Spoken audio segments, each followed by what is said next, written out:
হযরত শাহজালাল আন্তর্জাতিক বিমানবন্দরের রানওয়ে তখনও নিস্তব্ধ।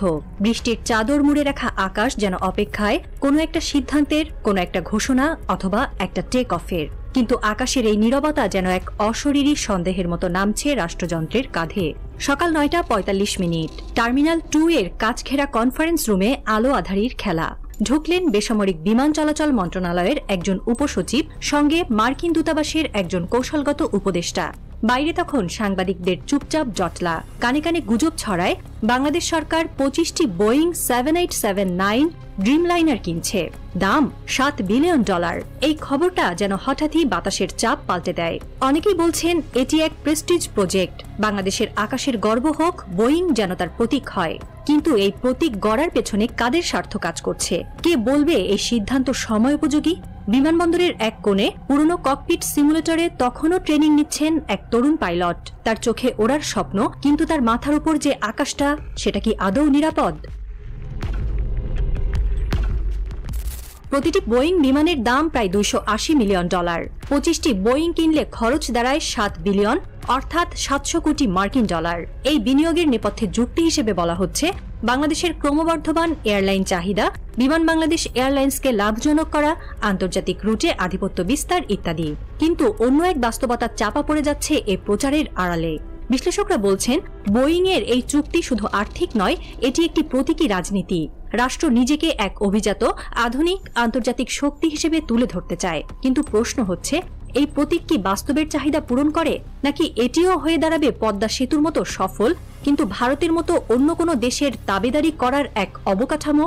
একই অর্থে যদি 6 থেকে 7টি বোয়িং কেনা হয়, বাকি $5.3 বিলিয়ন কি হতে পারে একবার ভেবে দেখেছেন? অন্তত 10 থেকে 15টি আয়রন ডোম ব্যাটারি, উচ্চ ক্ষমতার রাডার সিস্টেম, মেল হেল ড্রোন প্রযুক্তি, সাইবার সিকিউরিটি অবকাঠামো, এমনকি টেক ট্রান্সফার চুক্তির মাধ্যমে স্বনির্ভর প্রতিরক্ষা প্রযুক্তির তৈরির পথও খুলে যেতে পারে। এই খাতে বিনিয়োগ মানে শুধু প্রতিরক্ষা নয়, মানে দেশের অভ্যন্তরীণ প্রযুক্তি ও মানব সম্পদের উন্নয়ন। বাংলাদেশ যদি আজ $5 বিলিয়ন বিনিয়োগ করে ড্রোন, রাডার, ইলেকট্রনিক ওয়ারফেয়ার সিস্টেমে, তাহলে আগামী 20 বছরে দেশেরই তরুণদের তৈরি করা প্রযুক্তি দিয়ে নিরাপত্তা নিশ্চিত করা সম্ভব হবে। আর বোয়িং সেগুলো কি 20 বছর টিকবে কিংবা লাভ দেবে? বিমান কেনার প্রস্তাবের পাশাপাশি যে বাস্তবতা অনেকেই উপেক্ষা করছেন তা হলো বিমান বাংলাদেশ এয়ারলাইন্সের আর্থিক অবস্থা। বারবার লোকসানে থাকা এই রাষ্ট্রীয় প্রতিষ্ঠান 25টি বোয়িং পরিচালনা, রক্ষণাবেক্ষণ, পাইলট প্রশিক্ষণ এবং আন্তর্জাতিক রুট চালাতে আদৌ সক্ষম কিনা, এই প্রশ্নটিও এখন গভীরতর হচ্ছে। এখানে প্রশ্ন শুধু লাভ ক্ষতির নয়, প্রশ্ন হচ্ছে যথার্থতার। এমন একটি সময় যখন বাংলাদেশ বৈদেশিক ঋণের চাপ, ডলার সংকট এবং ব্যালেন্স অফ পেমেন্ট ঘাটতিতে ভুগছে, তখন এত বড় একক খাতে বিনিয়োগ কতটা গ্রহণযোগ্য? কিছু অর্থনীতিবিদ একে বলেন হাইব্রিড বিলাসিতা, যেখানে উন্নয়নের নাম করে প্রতীকী ব্যয় হয়, অথচ নিরাপত্তা, বিজ্ঞান ও প্রযুক্তি থেকে মুখ ফিরিয়ে নেওয়া হয়। সরকারি ভাষ্যে এখনো বলা হয় এটি ভবিষ্যতের বিনিয়োগ, কিন্তু ভবিষ্যতের কোন চিত্রে? একটি নিরাপত্তাহীন আকাশে 25টি বোয়িং উড়লে কি আসলে জাতীয় গর্ব তৈরি হয়, নাকি সেটি হয়ে ওঠে ভয়ঙ্কর প্রতীকী দুর্বলতা? এখানে সিদ্ধান্তের গভীরে লুকিয়ে আছে একটি কঠিন জটিলতা। দুপুরের রোদে যখন শিশুরা আকাশে ঘুড়ি ওড়ায়, তখন তারা জানে না সেই আকাশই কারো কারো কাছে এক অদৃশ্য যুদ্ধক্ষেত্র, যেখানে প্রতিটা সিগন্যাল, প্রতিটি তরঙ্গ, প্রতিটি শূন্যতা হয়ে উঠতে পারে ভবিষ্যতের এক একটি বোমা।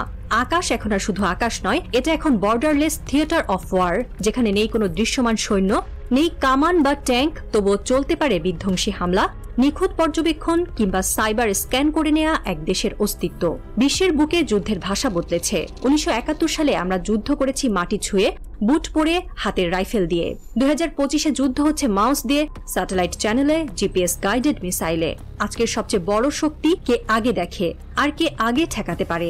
ভারতে রয়েছে S-400 ট্রায়াম্ফ, রাশিয়ার তৈরি বিশ্বের অন্যতম আধুনিক আকাশ প্রতিরক্ষা ব্যবস্থা, যা 400 কিলোমিটার দূরের টার্গেট শনাক্ত ও ধ্বংস করতে পারে। মিয়ানমারের হাতে রয়েছে চীনা রুশ প্রযুক্তিতে গড়া ফাইটার জেট, উন্নত রাডার সিস্টেম এবং ইউএভি নজরদারি প্ল্যাটফর্ম।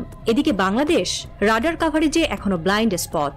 মেল হেল ড্রোন বলতে গেলে অনুপস্থিত, সামরিক গোয়েন্দা ডেটা সংগ্রহে ঘাটতি, আর সবচেয়ে বড় কথা, ফোর্স মডার্নাইজেশনের প্ল্যানের বাইরে আছে প্রতিরক্ষা কূটনীতি। ঢাকা, চট্টগ্রাম, রূপপুর, মোংলা, ফেনী এসব স্থাপনা শুধু অর্থনৈতিক বা কৌশলগত নয়, শত্রুদের প্রথম টার্গেট হিসেবেও তালিকাভুক্ত। একটা স্কাড মিসাইল, একটা ড্রোন কামিকাজে 2 মিনিটেই গুড়িয়ে দিতে পারে কোটি কোটি ডলার বিনিয়োগ, অগণিত মানুষের জীবন আর জাতির মেরুদণ্ড। আকাশে শুধু প্যাসেঞ্জার প্লেন ওড়ালে কি দেশের নিরাপত্তা নিশ্চিত হয়, নাকি এখন প্রয়োজন এমন এক চতুর্থ প্রজন্মের প্রতিরক্ষা চেতনা যেখানে বাণিজ্যিক উন্নয়ন আর প্রতিরক্ষা প্রস্তুতির মধ্যে থাকবে ভারসাম্য? আজ যে আকাশে আমরা রঙিন স্বপ্ন আঁকি, কাল সেই আকাশেই যদি নামে আগুনের বৃষ্টি, তবে বুঝে নিতে হবে আমরা যুদ্ধক্ষেত্রে দাঁড়িয়েছিলাম কিন্তু অস্ত্রহীন। এখন সময় প্রশ্ন করার, 25টি বোয়িং না হয় একদিন আমাদেরকে দেবে অর্থনৈতিক উচ্চতা, কিন্তু যদি সেই আকাশেই থাকে মৃত্যু ফাঁদ, তবে সেই উচ্চতা হয়ে উঠবে পতনের সবচেয়ে নির্মম দৃশ্য। এখন সময় একটি, নিজেকে জিজ্ঞেস করার, আমরা কি আকাশের শত্রু চিনেছি, নাকি এখনো আকাশকে শুধুই রঙিন মনে করি? একটা সময় ছিল যখন আমাদের আকাশ কেবল মৌসুমী বৃষ্টিতে ধুয়ে যেত। এখন আমরা সেই আকাশে নিজস্ব পাখি ওড়াতে চাই। বোয়িং কেনা মানে শুধু একটা বিমান কেনা নয়, এটা এক ধরনের উচ্চারণ। আমরা আর পিছিয়ে নেই, আমরা আকাশে উঠেছি, আমাদের স্বপ্নগুলো এখন 30,000 ফিট উচ্চতায় ওড়ে। কিন্তু প্রশ্নটা এখানেই শেষ নয়, এতগুলো বোয়িং বিমান কেন কিনতে হবে? বিমান দিয়ে কি শুধু ওড়া শেখা যায়, নাকি নিচে নামার পরও কিছু থেকে যায়?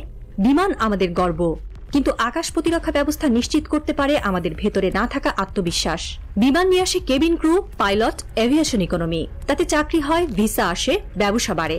কিন্তু আকাশ প্রতিরক্ষা ব্যবস্থা নিয়ে আসে গবেষণা, প্রযুক্তি, বিশ্ববিদ্যালয় ভিত্তিক প্রতিরক্ষা ইঞ্জিনিয়ারিং, ঘাম ঝরানো জ্ঞান। তাতে তৈরি হয় এমন এক জনশক্তি যারা জানে শুধু স্বপ্ন নয়, স্বপ্নকে রক্ষা করার প্রয়োজন।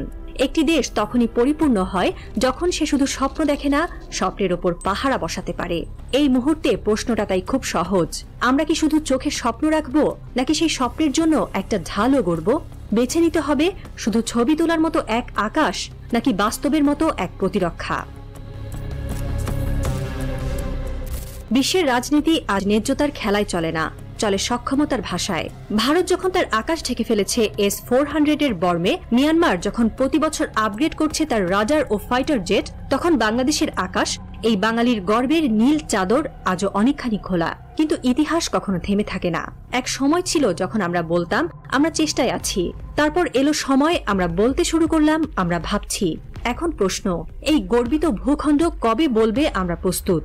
হয়তো সেই দিন খুব দূরে নয়, হয়তো কেউ একজন ইতিমধ্যেই সিদ্ধান্ত নিয়ে ফেলেছে। হয়তো কোনো বৈঠকে, কোনো মাটির নিচে তৈরি হওয়া বাংকারে কিছু শব্দ ঘুরপাক খাচ্ছে, প্রতিরক্ষা পানি শুধু অস্ত্র না, এটা আত্মমর্যাদা। বাংলাদেশ কি বুঝবে এই সত্য, নাকি আবারও 7 বিলিয়ন উড়ে যাবে আকাশে আর মাটিতে পড়ে থাকবে নিরাপত্তাহীন স্বপ্ন?